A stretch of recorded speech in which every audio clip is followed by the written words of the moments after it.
The Canon T5i is perfect for learning photography or the basics of videography. The Canon Rebel T5i was released in 2013 for $849.99 with an 18 to 55mm kit lens. If you've got one, you're good to go for at least a few months. There's nothing special about the camera, which holds true for the other options available for under $200. If you're in the market, look for a deal rather than a specific model.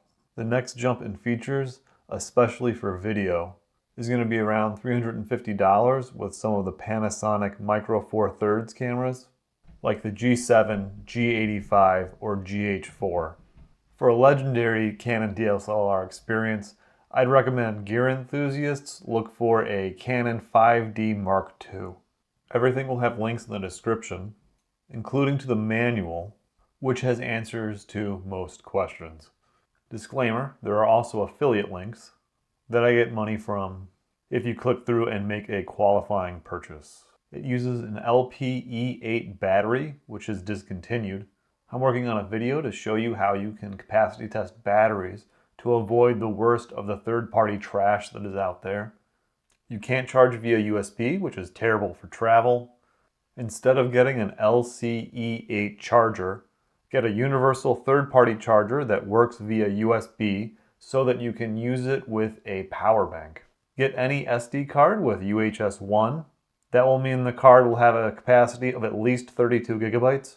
For video, I would go with at least 128 gigabytes, which will be less than $20.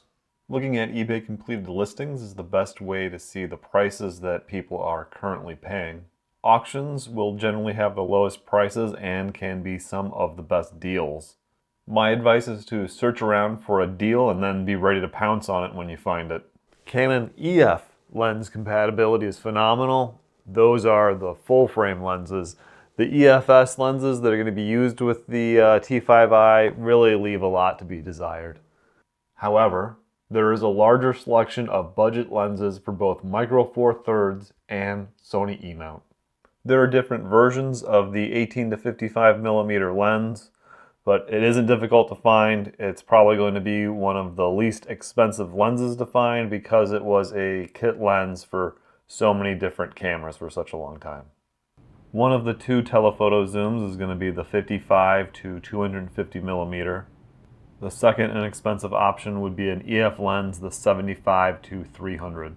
The 24mm 2.8 Pancake lens is going to be probably the go-to general lens. It's going to be a nice size on the camera. There's two likely wide-angle zooms, the 10 to 18 or the 10 to 22. The EF-50 1.8 will make a great portrait lens. I'm not aware of any official Canon EF-S fisheye lens. The 60mm macro lens is quite a bit more expensive than the 40mm option from Nikon. I know it's heartbreaking, but keep in mind that the EF and EF-S mounts are dead. Since the holes in the budget lens lineup are never going to get filled, it gets the EF sucks rating. Is that petty? I don't know. In terms of size and weight, it's an entry-level DSLR. You can't charge the battery via USB. The bag you currently use is likely too small to work. I mean, people didn't like carrying them around when they were new. That's why there are so many available in excellent condition. Shutter counts are often shockingly low. That's why it gets the killed by cell phones rating. The camera can take high quality photos, and the flippy screen is a very useful feature. If you want to learn photography, this is a perfectly acceptable camera. For video, you'll want to use Magic Lantern.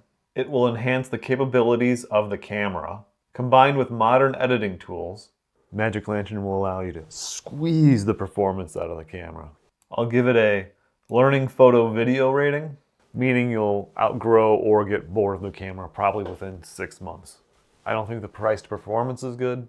That's not a knock against the camera. It's because there are so many options out there that I think the best advice is to look for a deal rather than a specific model. In terms of desirability, Magic Lantern is cool, the camera is not. The point is to outgrow it and form your own opinions. Make sure to subscribe so you can see more low quality and low effort videos. Like, rankings are meaningful now.